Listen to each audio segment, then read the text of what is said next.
délégation des députés nationaux séjourne au Nord Kivu en soutien au FRDC et pour mobiliser la population dans le cadre de l'état de siège décrété par le chef de l'État. Vous suivrez également dans ce journal un des conseils de Kalev Mutondo, ancien DG de l'ANER, dont le tribunal de grande instance de Kinshasa s'est déclaré incompétent à juger, réagir justement sur le dossier. Godefroy Katoto Mangashi, nommé directeur national du service de contrôle et de la paix des enseignants SECOPE par le ministre de l'enseignement primaire, secondaire et technique Tony Mwaba. C'est à travers un arrêté rendu public ce vendredi 21 mai. Il remplace Papi Mangobe qui assumait l'intérim depuis 3 mois. Nouvelle édition du journal, bienvenue sur Télé 50, direction Nord Kivu. Les activités de la délégation des députés nationaux envoyés sur place pour mobiliser la population dans le cadre de l'état de siège décrété se sont clôturées ce vendredi à Béni. Des vivres et non-vivres ont été remis par ces parlementaires au nom de l'Assemblée nationale pour motiver encore une fois l'armée congolaise. Je vous propose de les écouter au micro de Pacheco Kamvundama. Vous pouvez retenir que l'armée congolaise est sur place. Il est en train de travailler. Il y a un changement pour moi à 90%. Donc vous comptez, le corps de chef de l'État est en train d'être descendu palpable sur le terrain. Sur le terrain, il y a une amélioration totale. L'ennemi est presque invisible. Donc là, à Béni, si vous suivez, ça fait plusieurs jours, mois, il n'y a pas la tête sur la ville. C'est quelques proches à l'intérieur. Jusque-là, vraiment à 80%, la population commence à se retrouver normalement. On n'est pas parti faire l'investigation de ce qui se passe dans la ville de Béni. On est allé apporter notre apport, notre soutien aux militaires qui sont sur place. Et vous savez vous-même, notre pays a beaucoup de problèmes. Alors c'est pourquoi nous, on ne pouvait pas rester insensibles face à l'appel du chef de l'État qui a demandé au secours à tous les hommes politiques, à tous les hommes de bonne volonté, commerçants, dirigeants, journalistes que vous êtes. Nous tous nous devons soutenir nos militaires. Alors nous, qu'est-ce qu'on devrait faire? On devrait apporter notre pierre à l'édifice avec un peu de vivres, un peu de médicaments pour les soutenir. Vous allez constater, on est parti le matin. On est rentré même pas midi. Donc on ne connaît pas ce qui se passe réellement sur le terrain. On n'a pas palpé du doigt de ce qui se passe sur le terrain. On n'a pas investigué ce qui se passe sur le terrain. On est allé juste apporter notre apport, notre soutien aux militaires. Le message que nous allons ramener à Kinshasa, c'est de soutenir nos militaires. Nous devons soutenir nos voyants militaires. Ils sont forts, ils sont disciplinés, ils sont capables d'amener la paix dans le pays. Nous devons le soutenir. Ils ont besoin de notre soutien et de notre... Le tribunal de grande instance de Kinshasa-Gombe s'est déclaré jeudi lors de l'audience publique incompétent pour juger Kalev Mutondo, ancien administrateur général des services de renseignement congolais. Motif, au moment des faits qui lui sont reprochés, Kalev Mutondo avait qualité d'administrateur général de l'ANER, un titre équivalent à celui de directeur général dans l'administration publique. L'ancien patron des non-apparents congolais est toujours introuvable. La justice poursuit malgré tout l'examen de son dossier, notamment suite à une plainte des présumées tortures à l'ancien bâtonnier de Lubumbashi, Jean-Claude Mouyambo. Au plus d'éclairage avec le bâtonnier Mbere Moba Cyprien, un des conseils de Kalev Mutondo. Il était l'invité de Gloria Mbouya. Le tribunal de grande instance de Kinshasa-Gombe s'est déclaré incompétent conformément à la loi. Parce que la loi qui organise le fonctionnement et la compétence des juridictions dit clairement que lorsqu'on a le grade de directeur ou plus, on peut être jugé que devant une cour d'appel. Dans les cas d'espèce, notre client, l'ancien patron de renseignement, M. Kalev Mutondo, a le grade équivalent de directeur général de l'administration publique. Ce n'est qu'en bon droit que le TGI Gombe s'est déclaré incompétent. Il doit être amené devant son juge naturel, devant le juge que lui assigne le législateur. Mais sa famille de recherche, la justice aussi, où se trouve-t-il finalement? Bon, où se trouve Kalev Mutondo? Moi, en tant que son conseil, je ne sais pas, mais je fais confiance à la déclaration de sa famille. Sa famille a déclaré devant la place publique que leur père est introuvable. Nous aussi, ses conseils, nous essayons d'entrer en contact avec lui par téléphone qui ne passe pas, donc faisant foi aux déclarations de sa famille et de ses appels téléphoniques qui ne prennent plus, nous tous nous regrettons qu'il soit introuvable parce qu'il aurait été souhaitable qu'en tant que, cadre de ce pays, qui viennent porter, qui viennent donner la lumière à la justice sur les faits, sur les allégations mises gratuitement à sa charge. Nous lançons seulement un appel au gouvernement de la République pour que les poursuites engagées contre notre client cessent, parce qu'il a encore sa part pour la reconstruction de ce pays. Dans l'actualité également, Godefroy Katoto Mangashi, nommé directeur national du service de contrôle et de la paix des enseignants par le ministre de l'enseignement primaire, secondaire et technique, Tony Moba. C'est à travers un arrêté rendu public ce vendredi 21 mai 2021. Il remplace Papi Mangobe qui assumait l'intérim depuis 3 mois. En outre, Tony Moba a nommé Boniface Mbaka-Ngampembe, directeur chargé de la mécanisation et du suivi de la paix, direction nationale du CECOPE, selon la cellule de communication de l'EPST. Cette décision s'inscrit dans le cadre de l'assainissement du sous-secteur du ministère. Lutter contre le changement climatique, c'est l'objectif de la plantation des jeunes plantes ce vendredi sur le boulevard Lumumba dans la commune de Limete, une initiative d'une ONG grecque mais réalisée financièrement grâce au Fonds forestier national pour la protection de l'environnement. Jardin scolaire, 1 milliard d'arbres à l'horizon 2023. Le directeur général du Fonds forestier national, Honoré Mulumba, ne ménage aucun effort pour matérialiser ce programme du chef de l'État, Félix Tshisekedi. Ceci qui explique sa descente dans la commune de Limete pour participer à la plantation de jeunes plantes sur le boulevard Lumumba. C'est dans le cadre du partenariat avec l'ONG GEC. Accompagné du bourgmestre de Limete, Douglas Koulou, le directeur général du FFN, Honoré Mulumba, a souligné que ce programme est bel et bien une réalité. Nous avons décidé d'accompagner ce programme, d'accompagner l'ONG GEC pour que finalement ce programme devienne une réalité. Voilà pourquoi nous sommes venus aujourd'hui, pour voir si réellement le travail va se faire sur terrain. Il faut que les gens sachent que ce programme d'1 milliard d'arbres est une réalité. Satisfait de la présence du directeur général, Douglas Koulou est revenu sur la responsabilité de la commune en ce qui concerne la protection de ses futurs arbres.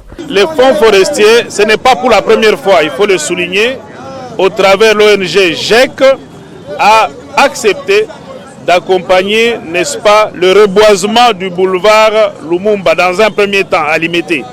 Beaucoup de responsabilités. Moi, le DG vient aujourd'hui, il faut que demain, quand il passe, il voit que cet arbre est en train de croître. Donc, je sens que j'ai beaucoup de responsabilités de pouvoir suivre, n'est-ce pas, chaque jour, le travail qui se fera par l'ONG GEC de manière à ce qu'on ait des résultats palpables. Sous l'impulsion du directeur général, ce projet a été financé par le Fonds forestier national à hauteur de 20 millions de francs congolais. Plus de 1200 plants ont été plantés.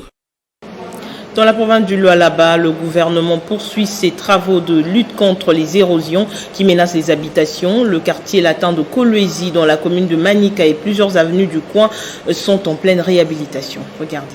Les travaux de réhabilitation de l'avenue Ungungandu au quartier latin avancent à pas de géant. Cela quelques mois après le lancement par le gouverneur intérimaire du Lualaba, Fifi Masuka Saini. Sur place, l'heure est à la pose de la première couche. Les ouvriers travaillent d'arrache-pied avec différents engins pour tenir le délai.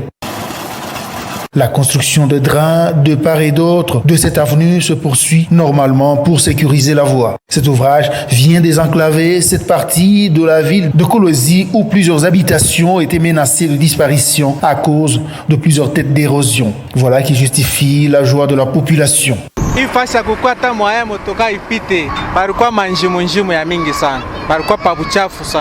Le petit commerce a repris de l'ascenseur grâce à la réhabilitation de cette avenue, comme en témoignent les vendeuses de ce lieu de négoce. Les têtes d'érosion qui menaçaient la contrée n'existent plus grâce à l'implication de Masuka Saini Fifi.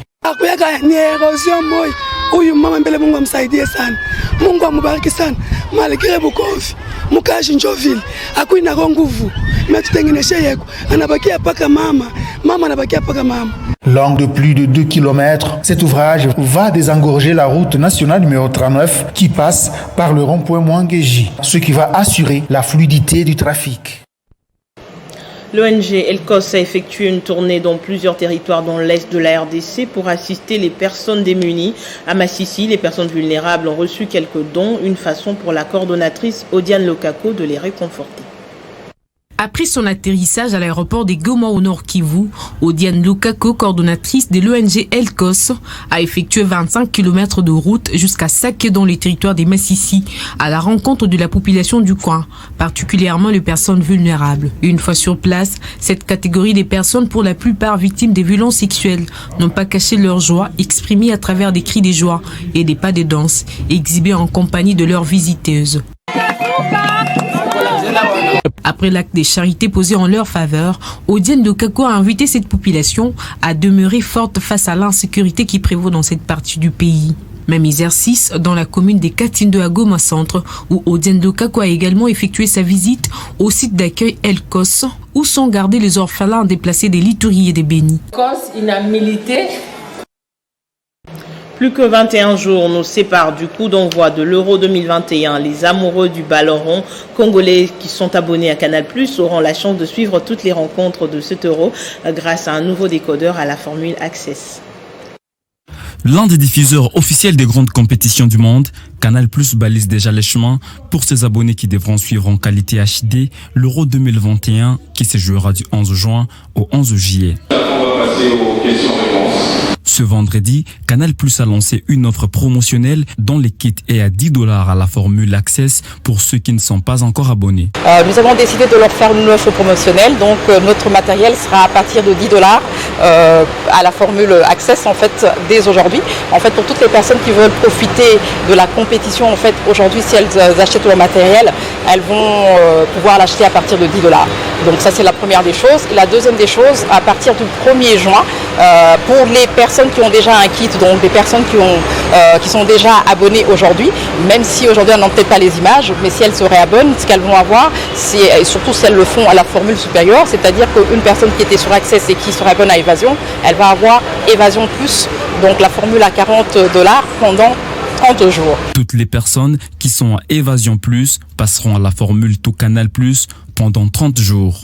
On fait vraiment une offre qui est très généreuse. En général, on le faisait toujours pour 15 jours. Cette fois-ci, on s'est dit que pour les personnes qui vont faire, donc qui vont passer à la formule supérieure, on leur donne 30 jours pour qu'ils profitent vraiment à fond de la compétition.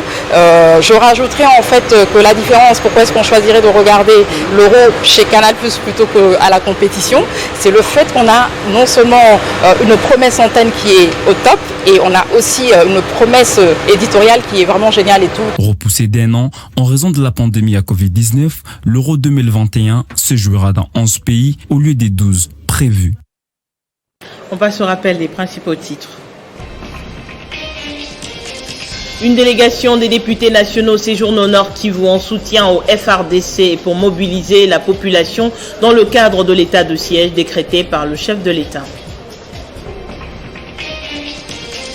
Vous avez également suivi dans le journal un des conseils de Caleb Mutondo, ancien directeur général de l'ANER, dont le tribunal de grande instance de Kinshasa s'est déclaré incompétent à juger. Réagir justement sur ce dossier.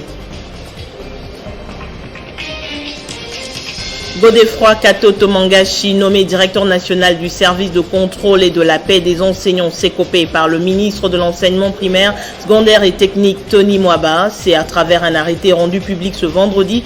Il remplace Papi Mangobé qui assumait l'intérim depuis 3 mois.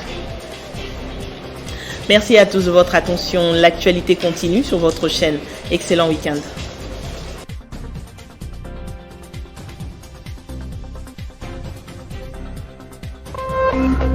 Téléchargez les infos Télé 50 sur www.tele50.cd. Affaire marché de la liberté. Communiqué des mises au point de Madame Fatouma Dioum Espérance. Il est cité à tort le nom de Madame Fatouma Djoum Espérance sur les contentieux du marché de la liberté, faisant ainsi allusion à Madame Fatouma Mangaza, l'actuel administrateur du dit marché. Envie de mettre fin à cette confusion parfois entretenue qui porte atteinte à la bonne réputation, et pour éclairer l'opinion, le bureau de Madame Fatouma Djoum Espérance porte à la connaissance de l'opinion ce qui suit. L'administrateur du marché de la liberté s'appelle Madame Fatouma Mangaza et non Fatouma Djoum Espérance, comme il est systématiquement relayé par les médias.